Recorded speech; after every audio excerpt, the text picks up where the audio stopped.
My brother offered to help me move. When I got to my new place, I found out he had already taken the apartment for himself. I stood in front of the apartment building, gripping my suitcase, my heart pounding with excitement. This was it. After months of searching, weeks of planning, and way too many headaches with paperwork, I had finally found the perfect place. And Jake had been so helpful through it all. When I first told him I was moving back to the city, he had been surprisingly enthusiastic. That's awesome, Em. You need help with anything? It caught me off guard. Jake wasn't exactly the reliable type. He was the kind of brother who forgot birthdays, bailed on plans, and somehow always needed help but never gave it in return. But this time he had stepped up. He had offered to check out the apartment for me since I was still finishing my notice at my old job. He had even helped with the lease paperwork, making sure everything was handled before I officially moved. You're gonna love this place, he had told me just a few weeks ago.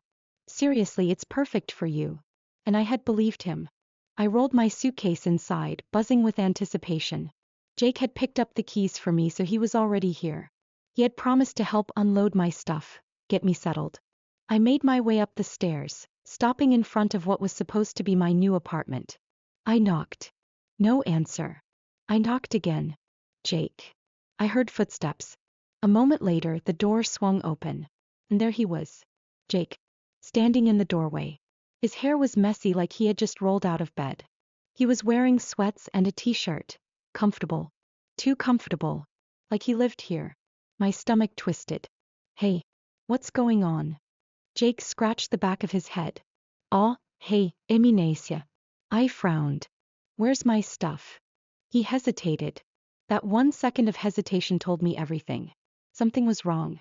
I took a step forward, looking past him. And that's when I saw it. Boxes. Not mine. His. His laptop was open on the kitchen counter. His jacket was draped over a chair. There were half-empty water bottles on the coffee table. Jake hadn't just helped me move. He had moved in. I slowly turned back to him, my hands curling into fists. Jake. What is this? He let out an awkward laugh. Yeah, so, about that. A sharp, sick feeling settled in my stomach. Oh, no way.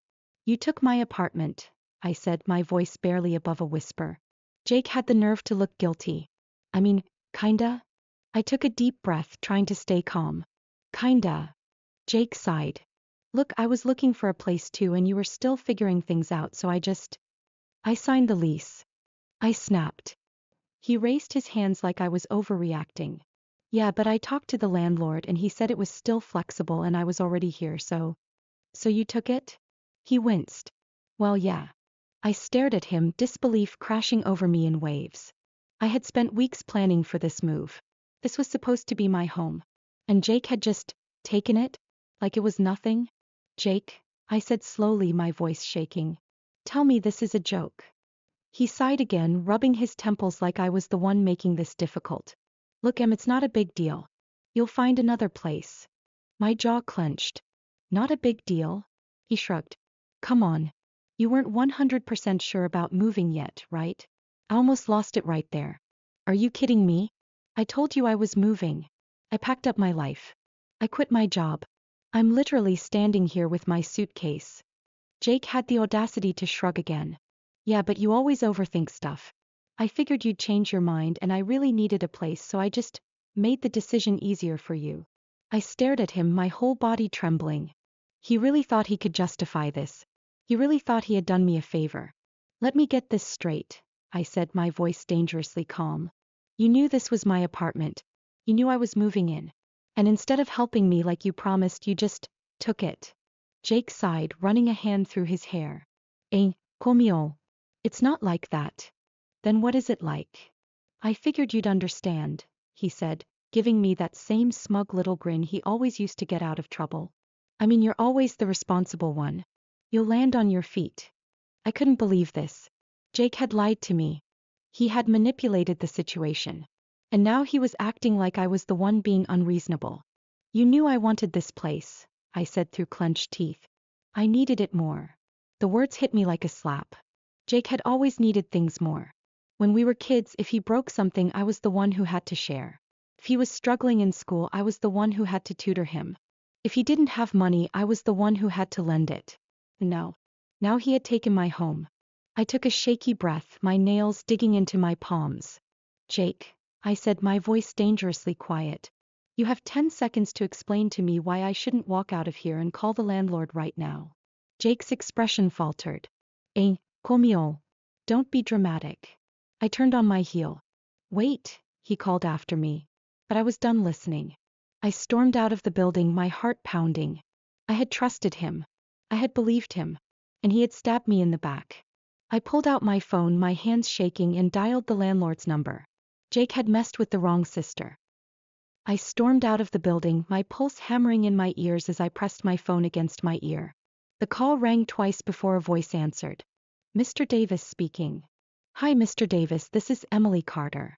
I'm supposed to be moving into apartment 4B today, but when I got here I found out my brother has already taken it.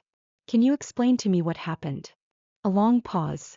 I could practically hear the tension through the phone. Oh, Emily. I was actually wondering when I'd hear from you. That told me everything. I stopped walking, gripping my phone tighter. So you knew about this? Your brother reached out a few weeks ago, Mr. Davis admitted. He told me you were reconsidering the lease and that he was interested in taking over if you backed out. Since I hadn't received final confirmation from you and he was already in town, I closed my eyes, trying to contain my rage. I never backed out, I said sharply. Jake told you that without asking me. I signed the lease. That apartment was mine. I understand that now, Mr. Davis said quickly, his voice suddenly nervous. But Jake, well, he was very persistent. He showed up, said he had the funds ready, and he told me you weren't sure yet. I had no reason to believe he was lying. Of course, Jake had manipulated the situation. It was what he did best. Mr. Davis, I said, exhaling through my nose.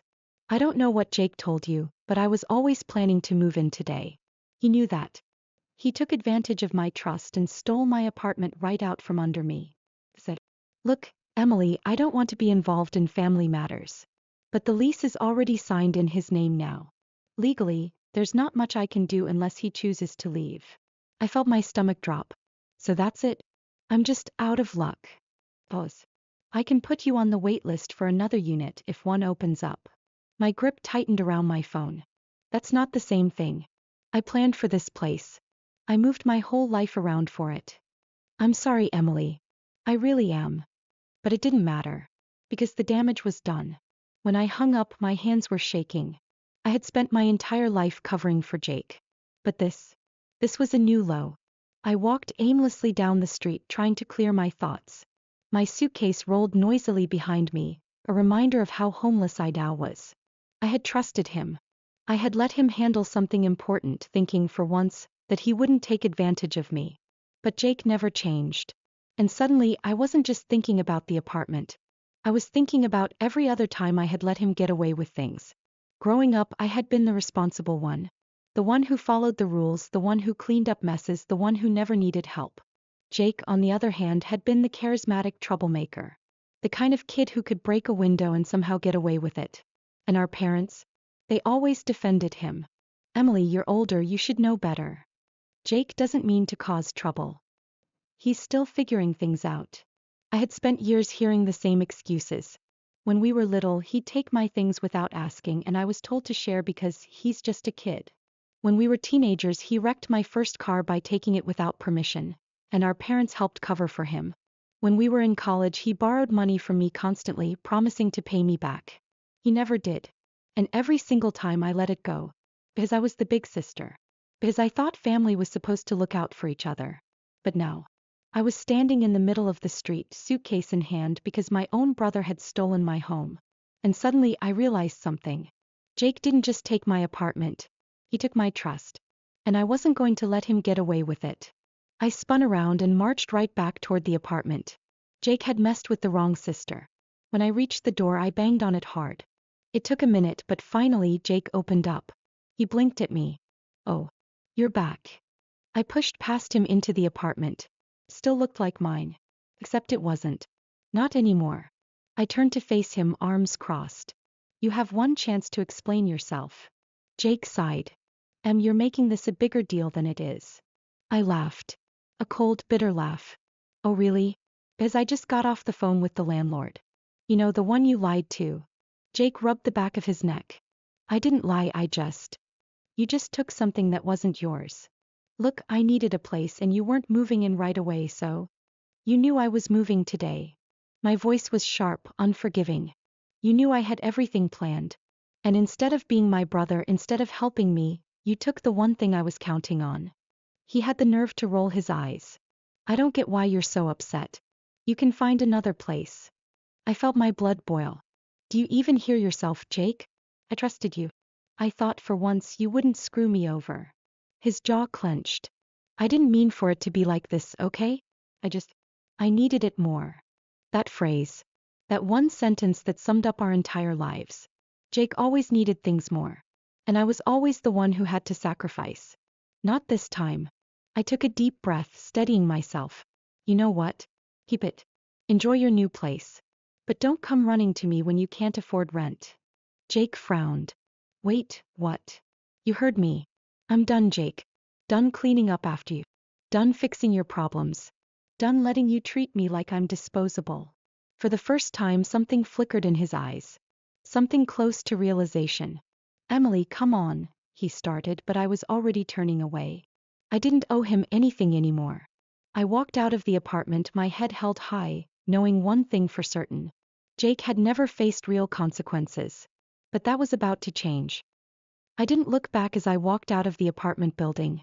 For the first time in my life, I wasn't going to be Jake's safety net. I had spent years being the responsible sibling, the one who always forgave, always fixed things, always picked up the pieces after Jake's latest mistake. But this time I was done. And I could already tell Jake wasn't used to that. By the time I reached the end of the block, my phone buzzed. Jake, come on, don't be like this. I didn't respond. I kept walking. A few minutes later, another text. Jake, look, I get why you're mad, okay? But it's not like you don't have other options. It's just an apartment. Just an apartment. I let out a cold laugh. No, Jake. It wasn't just an apartment. It was a fresh start. It was something I had worked for. It was something I was excited about, something that was supposed to be mine. And he had stolen it out from under me because, as always, he thought his needs came first. But this time he was going to learn that actions had consequences. I ignored his texts and kept walking, my mind racing with what to do next. I needed a plan. I needed a place to stay, at least temporarily. I called my friend Megan. She picked up on the second ring. Hey, how's the big move? Megan, I need a favor. She immediately picked up on the urgency in my voice. What's wrong? I exhaled, my jaw tightening. Jake stole my apartment. Silence. Then, he what? I quickly filled her in, my voice shaking slightly as I replayed everything. Megan didn't even hesitate. Come stay with me. For as long as you need. I let out a breath I hadn't realized I was holding. Thank you. Are you okay? She asked, her voice softer now. I wasn't. Not really. But I would be. I will be, I said. The next few days were weird. I stayed at Megan's place while I started looking for a new apartment. And I ignored every single one of Jake's texts. At first they were casual. Jake, are you still mad? Jake, I feel like you're blowing this out of proportion. Then after a day of silence, they turned defensive. Jake, you're seriously gonna ignore me over this? Jake, it's not like I ruined your life, Jake, you'll find another place. You always land on your feet. That last one made me grip my phone so hard my knuckles turned white.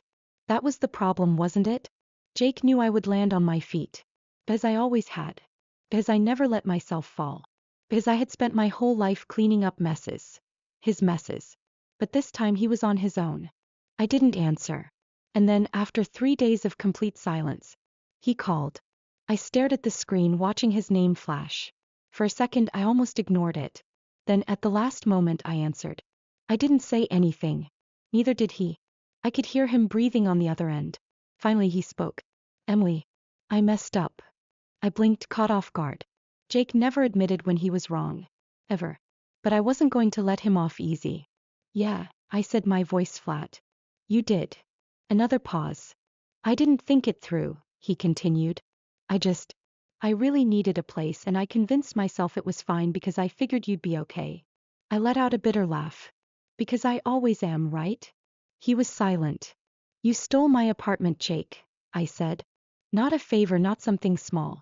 You took something that I had planned for, that I had looked forward to, that I was counting on. I know. His voice was quieter now.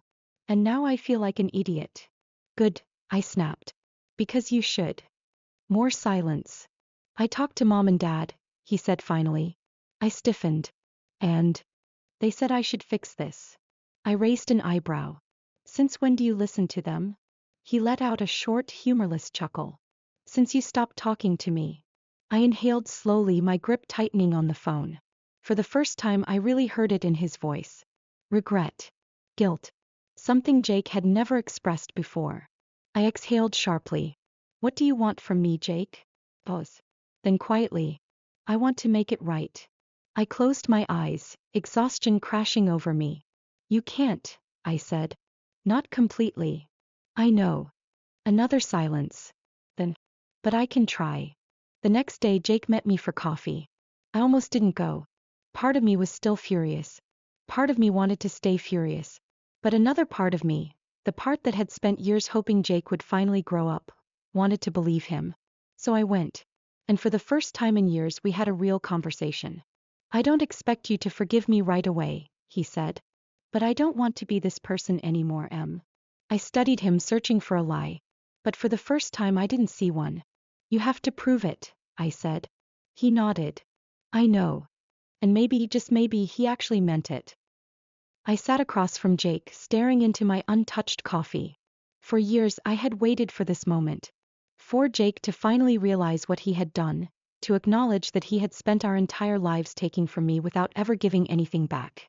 But now that he was here, sitting in front of me, saying the words I had always wanted to hear, I didn't know what to do with them. I don't want to be this person anymore, Em. His voice was softer than I had ever heard it. No jokes. No excuses. Just Jake finally facing the reality of what he had done. I wasn't sure if I believed him. Not yet. You have to prove it, I said, keeping my voice steady. Jake nodded. I know. But did he? Because the truth was, this wasn't just about the apartment. This was about years of him taking advantage of me. Years of him assuming I'd always fix things. Years of me making excuses for him because I had wanted to believe he would grow up. But now I wasn't going to let him back into my life just because he finally felt bad. Jake, I need you to understand something, I said, looking him directly in the eye. This wasn't a mistake. A mistake is forgetting to call someone back. A mistake is losing your keys. You didn't accidentally steal my apartment. You made a choice. He flinched, but he didn't argue. You knew exactly what you were doing, I continued. And you thought you'd get away with it. Just like you always have. Jake swallowed hard. I know. And he hesitated, shaking his head. I don't know why I do this, Sam. I don't know why I always screw things up. I stared at him. Because you've never had to deal with the consequences before. His jaw tightened, but again he didn't argue. Because he knew I was right. Our parents had always covered for him. They had always made me the responsible one, the one who had to understand that Jake was just going through things. But that excuse didn't work anymore. I wasn't going to carry him through life. Not anymore. So what now? Jake asked hesitantly. I let out a slow breath. That's up to you. He frowned. What do you mean? I mean, I'm done fixing your messes. Jake looked down, nodding slightly. Yeah. I get that. I don't think you do, I said, my voice firm. Because I'm not saying that to punish you. I'm saying it because I literally can't do this anymore. It's exhausting, Jake. You take and I let you because you're my brother. But I can't be that person anymore. I have to take care of myself now. Jake exhaled, rubbing his temples. I don't know how to be different, Em. I softened slightly at that. Because at least now he was admitting it. Then figure it out, I said. Because I'm not going to tell you how to fix this. That's your job now. He looked up at me, something shifting in his eyes. And for the first time I thought, maybe he actually would. I didn't hear from Jake for a couple of weeks after that. I thought maybe that was it. That he had tried to apologize, realized I wasn't going to let him off easy and given up. And honestly, I had already decided that was fine. I wasn't waiting for him. I had found a new apartment. It wasn't as nice as the one he had stolen from me, but it was mine. I had started rebuilding my life, without him in it. And then one afternoon I got a text from Jake. Jake, I did something today. Not sure if it'll change anything, but I wanted you to know. I hesitated before responding. Me, what did you do?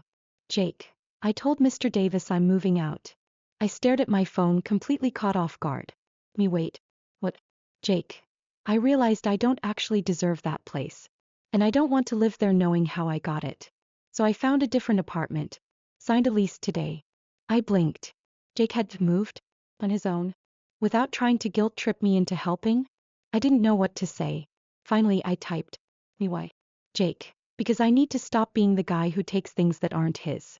And I know that doesn't erase what I did, but I want to be better, I really do. I exhaled slowly, my fingers hovering over the keyboard. For the first time, Jake wasn't just saying words. He was proving it. And maybe, just maybe, he actually meant it. A few weeks later, we met up again. This time it wasn't tense. Jake looked different. Not physically, but there was something in his demeanor that I had never seen before. A weight that had finally settled on him. I don't expect us to go back to how things were, he said. But I want to fix things. Even if it takes time. I studied him for a long moment. You hurt me, Jake, I said. I know, he admitted. And I don't want to do that anymore. For the first time I believed him. I gave a small nod. Okay. Okay. I sighed. I'm not saying everything's fine. But I think we can figure it out. A slow, cautious smile spread across his face. Yeah. I'd like that. It wouldn't be perfect. But for the first time Jake was actually trying. And for now, that was enough.